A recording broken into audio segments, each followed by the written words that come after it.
Hello, my name is Zach Nelson. I'm the Director of Communications and Marketing for the Health Assessment Lab. The following video is a compilation of interviews I conducted with healthcare practitioners that use patient-reported outcome measures in their daily practices. The focus of this video is to illustrate how these practitioners use PROMS to further enhance the communication they have with their patients as well as the quality of their care. Thank you for watching this video, and I hope you enjoy.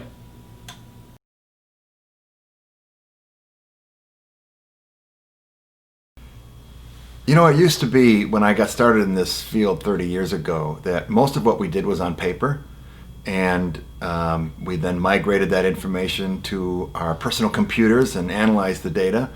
And now with technology explosion, with the vast array of mobile technologies and interactive voice response, there are so many more options available for collecting data from patients that it makes it, I won't say easy, but it makes it quite a bit more practical to be able to find some way that a cohort of patients can answer the right questions that you have to ask them to monitor their progress in clinical care or to provide data for clinical research. So in terms of the current state of affairs at Dartmouth-Hitchcock Orthopedics, we do use patient-reported outcome measures in all of our arthroplasty patients, and basically any patient who comes for the treatment of hip or knee arthritis is involved in that. We do integrate it directly into our electronic medical record, and so while you're looking at the patient's chart, you're able to see what their responses are and what their scores were prior to the appointment. There's a variety of methods of how practitioners actually use that. Some just briefly look at the scores. Some will actually show the scores to the patient and go over that with them. We're currently working with some software people to try and build a process where we can actually show the patient on a graph with our other data points of patient population where their scores actually fall. That's something that's been easier said than done, so we don't actually have it where I can do that right this minute, but that's the goal. We do believe that the patient's informed decision will be enhanced by the ability to see where they maybe fall on the spectrum of other patients in their same age and demographic groups in the situation. I definitely also find it really helpful when I'm seeing a patient in therapy to know ahead of time if they're filling out a questionnaire before I come in, we're ready with that data to look at it together to see that this is, so you're still having trouble sleeping. Is that an area you'd like to work on today? And what's important about that, I think, which is particular, is that there will be times where the symptom that they're rating high can be an outlier from the rest of depressive symptoms. And rather than doing more depression treatment, which is unlikely to resolve the issue, we may work on sleep hygiene, we may work on stress management, we may work on a cognitive or concentration issue. And so it allows us to target the treatment to the right thing rather than just keep hitting it as more antidepressants or more of something that is not likely to change that variable. So it really tailors it in that way as well.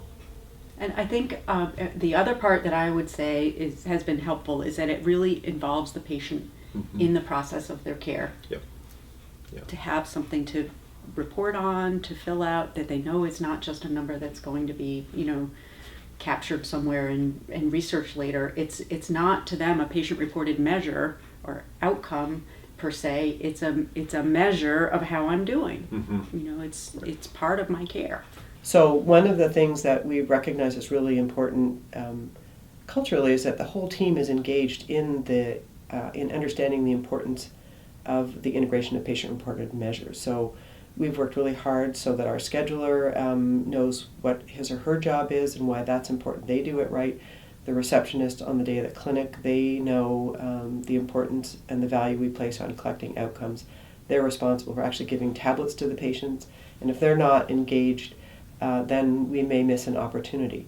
Likewise, when the patient comes into the physical exam room, whoever is doing the flow and rooming them, or the nurses who are interacting with the patient before the provider, it's important that they also understand this is a step that is really important to the care of the patient. So I've been working with Donna for more than 10 years now, and she's become a really wonderful champion and colleague of the importance that we place on patient-reported measures. And she and her nursing team are constantly scanning schedules to see which patients are coming in. Do they have a questionnaire? Should they have a questionnaire? Was it somehow forgotten in the process? So they're actually charged to manually queue them up, which is extremely helpful. The secretary does the initial scheduling, encourages that level of engagement with the patients, but just knowing that if that doesn't happen, we still have our nursing staff who are following up and anticipating needs for the clinic and trying to engage patients early on is really a hugely important part of the cultural transformation to make this work in practice. Yeah, that's a really good point too. You can't forget your support staff people, because if you don't help them to understand how important it is for us, then they're not going to be able to make the patient understand how important it is. So one of the things that we do is we have huddles. So huddle is where basically we have weekly huddles where Donna and I would meet with the scheduler and we would be going over the upcoming week's schedule. And we may recognize that the way an appointment was scheduled hasn't triggered the questionnaire. So that's a moment in time where we'll give immediate teaching feedback to that scheduler.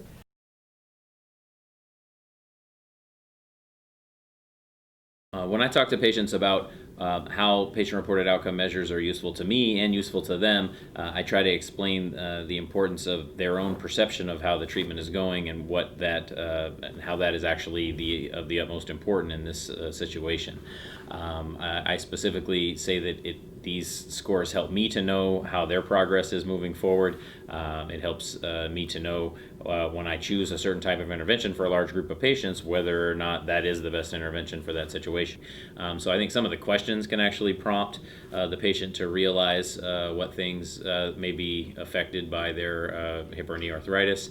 But I also think it allows that initial discussion of how severe the symptoms are to be brought forward, and so that I can look at their scores and their responses and tell them what I think I'm seeing, and how does that jibe with the way they're feeling. But it may actually sort of improve the efficiency of that conversation, because the patient's had a better chance to think about it. I can compare to whatever else I know about patients and their situation, and so it can help with that in particular. But again, I think it also it allows the patient to express in more detail what's actually going on with them, and without us having to discuss that for 15 minutes specifically about how the hip is affecting their quality of life. We can pretty quickly get down to the point that we know that that's the case, and move on with the next part of the visit. The way I most often use that is actually to show patients. And again, that's to reinforce the use of these measures, to show that it's not something they just fill out and it sits in their chart and no one looks at it, but that it's actually valuable to me, it's valuable to them. And they'll be sometimes surprised at how much room there is still for improvement, or maybe not recognize how much of a change has occurred. And so that visual capacity to graph it for them is pretty powerful, to put numbers over time in that format. To have that information available at the beginning of the visit really jump starts the visit, because I can know when I walk into the room, is somebody doing better? Are they doing worse? Where is it that they're struggling? And so I can save oftentimes 15 minutes of a 25-minute visit by the patient taking 2 to 3 minutes ahead of time. That by joining together in looking at these symptoms and figuring out together how we're going to address those symptoms. For some reason, that's a different dynamic than not using the tool. It almost allows us to join together in doing something, where previously it may be an expectation that I'm going to kind of fix it for the patient. It allows us to kind of orient as a team toward addressing this number. And it's a shift in the relationship almost, actually, which is a nice... I feel more of a partnership, because I can change the dialogue, the way that I talk about it, as something we're both working toward changing. So it shifts things a little bit. I don't know how to put that into Gives you a tool to work on that together. 2 experts in the room. Right, the patient being one of those, that's right. Yeah. It engages them more as an active agent in addressing the issue. Yeah, absolutely.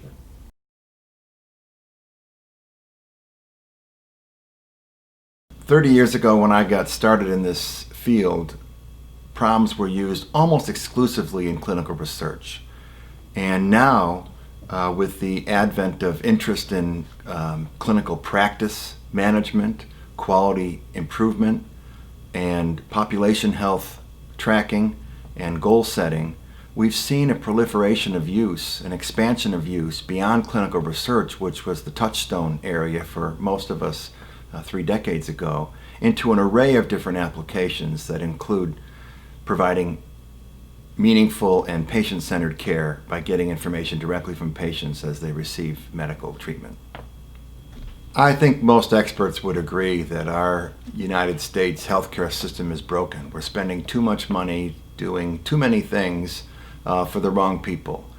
In order to get it right, I think the best way to find out, in many cases, what's the right treatment for a given patient is to work with that patient, to ask them about how they're feeling, what their values are, and what their own goals for therapy would be.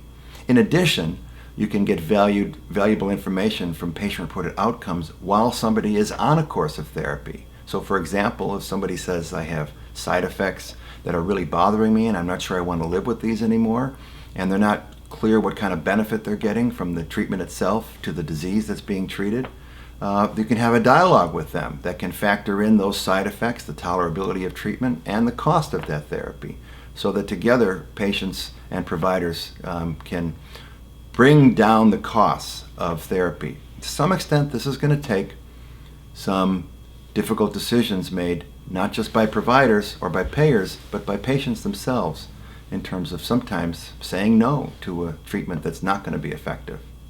I mean, my main interest in using patient-reported outcome measures is to kind of move past the old days of orthopedics, at least, where you ask a physician, how does this procedure work, and they say, well, I've done 100 of them, they all went really well, and I've never believed that that's the appropriate way, and so I'm a little more of the Ernest Codman camp, where you really need to objectively record your outcomes and use that to improve the process when working with patients. And so my goal is, whether I think the procedure worked well or not is certainly a part of the overall outcome for the patient, but what really matters is, have I achieved the outcome that they're looking for? And I think unless I ask them in an objective way, then I won't really know. And so that's why patient-reported outcomes are important to me.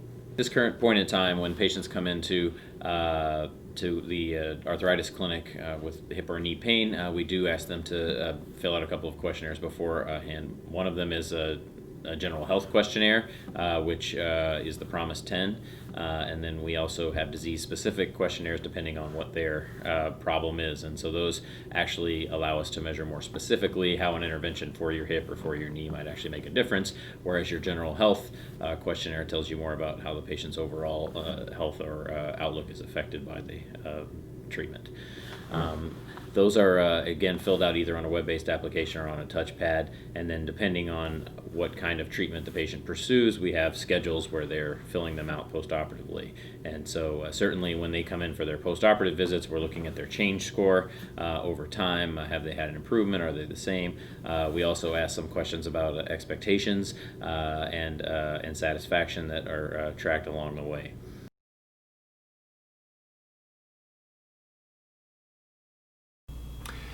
So when we think about PROMS on the front line, and using that war metaphor of being on the front line, there is a battle to be fought to make this work. There's a battle for scarce resources at the clinical setting. There's a battle for making this kind of work something that actually helps enable providers to provide better care and not take more of their time.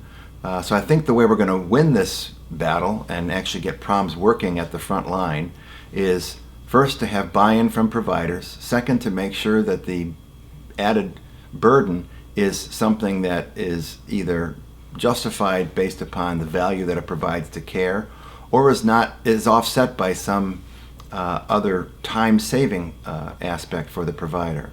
We also need to make sure the questions are relevant to patients, that they are the important questions, and that their answers can drive meaningful clinical guideline practice or change in clinical care in order to justify the time spent and effort spent to get this information from patients. It's really important to emphasize the usefulness of this data in trying to help us improve the healthcare system overall. I think when I'm trying to decide which facets of my care do the most for patients, having the ability to see where and when they made improvements is really important, and to try and see which interventions actually do help patients achieve a higher quality of life. Unless I'm able to ask them those questions and get that kind of data, then it makes it very difficult for me to make the right decisions for them going forward. So I think really the capacity to create an environment of constant improvement is fostered by the use of these patient-reported outcome measures.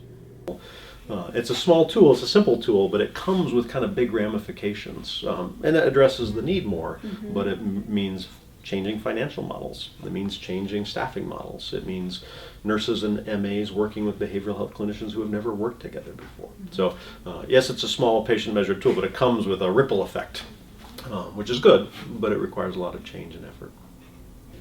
What I hope to bring to patients by using this is a measure of efficiency. There's a lot of ways that the system can be inefficient, but I'm hoping that this is worth the investment. I think patients need to look at it as not just kind of another survey, but something that will catalyze their provider to do things a bit faster with them, and yet not sloppily.